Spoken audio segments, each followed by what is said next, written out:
자, 여러분 안녕하십니까? 자, 경제학 입문 우리 챕터 14장 경제 성장에 대해서 한번 살펴보도록 하겠습니다. 지금 여기 나와 있는 것처럼 경제가 쫙 성장하는 모습을 보여주고 있습니다. 경제가 이렇게 성장하게 되면 우리 삶의 생활 수준과 삶의 질이 올라가는 측면이 있죠. 물론 이제 양적인 성장이 모든 걸 다 행복을 담보해 주는 것은 아니지만, 그렇지만은 경제가 성장하는 게 그래도 성장하지 않는 것보다는 좋습니다.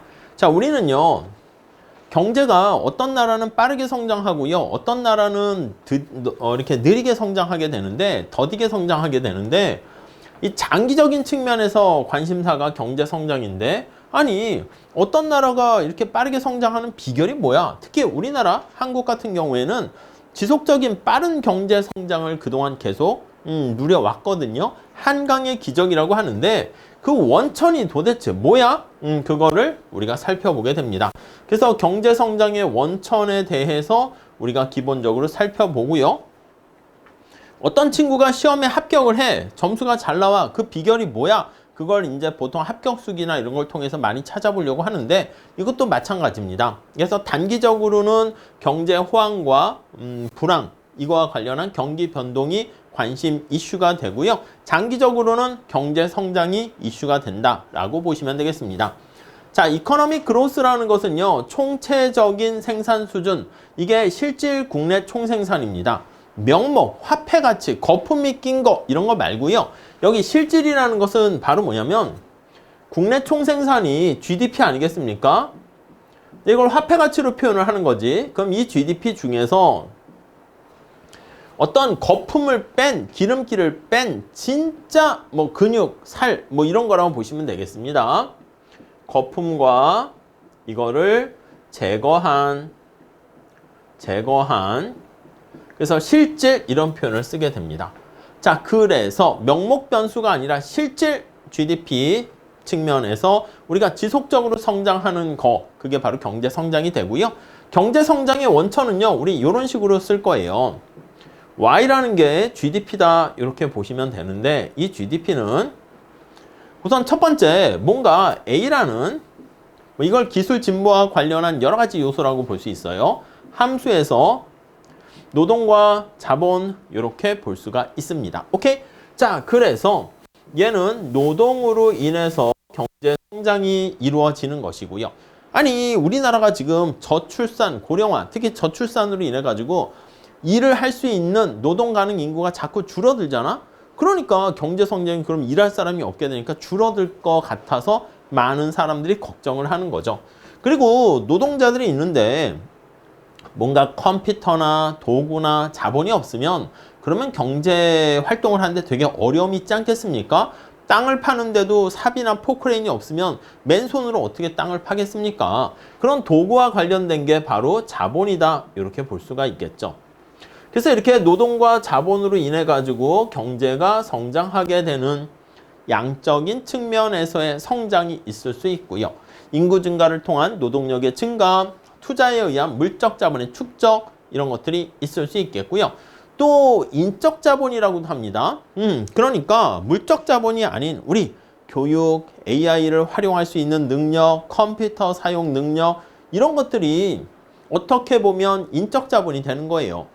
아프리카의 가난한 나라에 우리가 무슨 의료기기나 컴퓨터를 갖다 줬어. 근데 그걸 사용할 줄 몰라. 그럼 아무 의미가 없잖아. 그러니까 그것도 사용할 수 있는 능력이 바로 인적 자본이다, 이렇게 보시면 되겠습니다. 오케이? 자, 그 다음에 여기 나와 있는 노동과 자본 이외에 나머지를요, A라고 얘기하는데, 요게 이제 테크놀로지와 같은 기술 진보, 이런 생산성 관련한, 아니면 이걸 솔로우라는 학자가요, 여기 경제 성장의 원천을 쫙 이렇게 해서 분해를 하게 되는데, 경제 성장의 원천을 분해해서 노동과 자본과 생산성, 기술 진보로 쫙, 그러니까 콜라를 여러분들이 원심 분리기를 돌려 가지고요, 콜라의 성분을 쫙 분해하는 거랑 비슷해. 어떤 사람이 시험 성적이 쫙 올랐어. 그 원천이 뭘까? 어떤 알약을 먹었길래 IQ가 증가했지? 어떻게 공부했길래 체력이 증가해서 하루에 공부하는 시간이 5시간밖에 안 되는데 10시간을 할 수 있게 됐지? 어떤 선생님 강의를 들었지? 공부하는 방법은 인강이나 동영상 같은 거 모의고사 활용하는 방법은 어떻게 됐지? 뭐 그렇게 볼 수가 있을 겁니다. 이러한 기술 진보 관련해 가지고 나타나는 거 A에 포함됩니다. 솔로우는요, 이거를요, 솔로우라는 노벨상을 받은 학자는 솔로우 레지듀얼, 참고로만 봐주세요. 솔로우 잔차 이렇게 얘기합니다. 잔챙이라는 거죠. 그러니까 잔차라는 건 뭐냐면 노동과 자본 이외의 나머지들을 여기다 다 포함시킨다 라고 보시면 되겠습니다. 오케이, 그 정도 봐주시고요. 자, 그래서 솔로우의 성장 모형 이렇게 나와 있습니다. 자, 솔로우는요, 경제 성장의 원천 중에서요, 어떤 경제 외적인 요인에 의해서 끌어들여 가지고 어떤 균제 상태, 이걸 균형 상태라고 보세요. 균형 상태가 어떻게 변화하는가, 그걸 살펴보게 됩니다.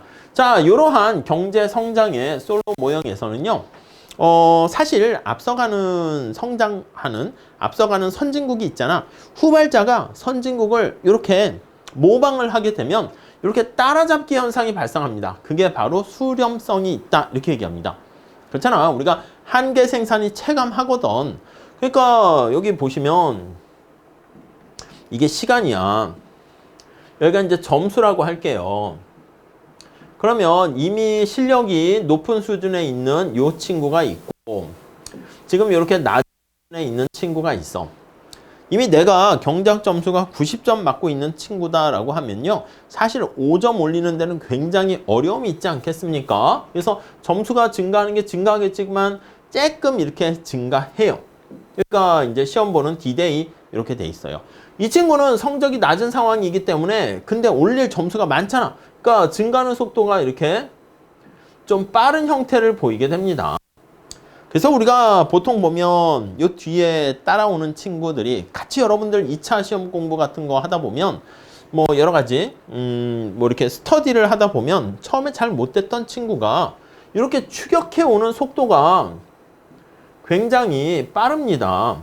그래서 뭐 2차 주관식 공부랑 1차도 같이 스터디 같은 거 하다 보면 이 친구는 뭐 이야 저렇게 실력이 빨리빨리 느네, 그런 측면을 볼 수가 있어요. 그래서 이렇게 수렴된다, 수렴 가설 또는 추격한다, 따라잡기, 캐첩이라는 표현을 써요. 그래서 솔로 모형에서는 여기 나와 있는 것처럼 수렴 현상이 발생해요. 자, 그런데 현실에서는요, 실제로 해보니까 따라잡기 현상이 발생하지 않는 거야. 그렇잖아요. 우리 부자는 더욱더 부자가 되고 가난한 사람은 더욱더 가난해지는 양극화가 되는 것처럼 실력이 있는 사람은 더욱더 이게 지식이라는 게 눈덩이처럼 커지면서 실력이 쫙 올라가는 모습을 볼 수가 있습니다. 그 단계까지는 여러분들이 계속 까먹더라도 공부를 지속적으로 하셔야 되는데 수렴하지 않는다는 것을 발견하게 되었고요. 모든 국가가 다 수렴하는 건 아니야. 그래서 OECD 선진국들을 대상으로 분석했을 때는 약간 수렴 현상이 발생하지만 앞에서 말씀드린 것처럼 우리나라의 여러 가지 반도체 기술을 아프리카, 케냐에 알려줬다 해서 케냐에 있는 사람들이 지식이 없으니까 따라오지를 못하지. 근데 같은 캐시인데 캐나다에 반도체를 생산하는 기술을 제공하게 되면 캐나다는 약간 뭔가 기술이 있으니까 금방 따라올 수 있단 말이에요. 그렇기 때문에 모든 게 다 수렴하는 건 아니고 선진국끼리는 수렴하고 그렇지 않은 국가끼리는 수렴하지 않더라 라는 것을 발견해내면서, 아니 그럼 성장의 원천을 밖에서 찾는 게 아니라 내생적인 내적 동기 측면에서 찾으려고 노력을 한 게 내생적 성장 모형이 되겠고요. 그 대표적인 게 이쪽 파트는 되게 어려워요. 그러다 보니까 제목 정도만 보시면 돼. R&D 모형이라든가 휴먼 캐피털, 인적 자본 모형, 지식 이런 것들 가지고 설명을 하게 됩니다. 오케이? 자, 그래서 이번 시간에는요, 경제 성장 장기적인 측면에서 얘기를 하는데요. 경제 성장이란 무엇인가? 그리고 경제 성장의 원천이 뭐냐? 노동과 자본의 양적인 투입이 있겠지만 뭔가 질적인 측면에서 기술 진보가 있고요. 그리고 경제 성장 모형에 대해서는 그냥 제목만 말씀드렸습니다. 솔로 모형을 중심으로 한 외생적 성장 모형이 있고요. 뭔가 경제 성장의 원천이 밖에서 주어지는 거야. 그리고 내생적 성장 모형, 이렇게 나눌 수가 있겠다 라고 보시면 되겠습니다. 오케이? 이렇게 하면 이제 거시경제도 전반적인 중요한 내용은 다 마무리 짓게 되었고요. 그런 다음에 우리 국제경제 이렇게 들어가도록 하겠습니다. 자, 다음 시간에 이어서 할게요. 감사합니다.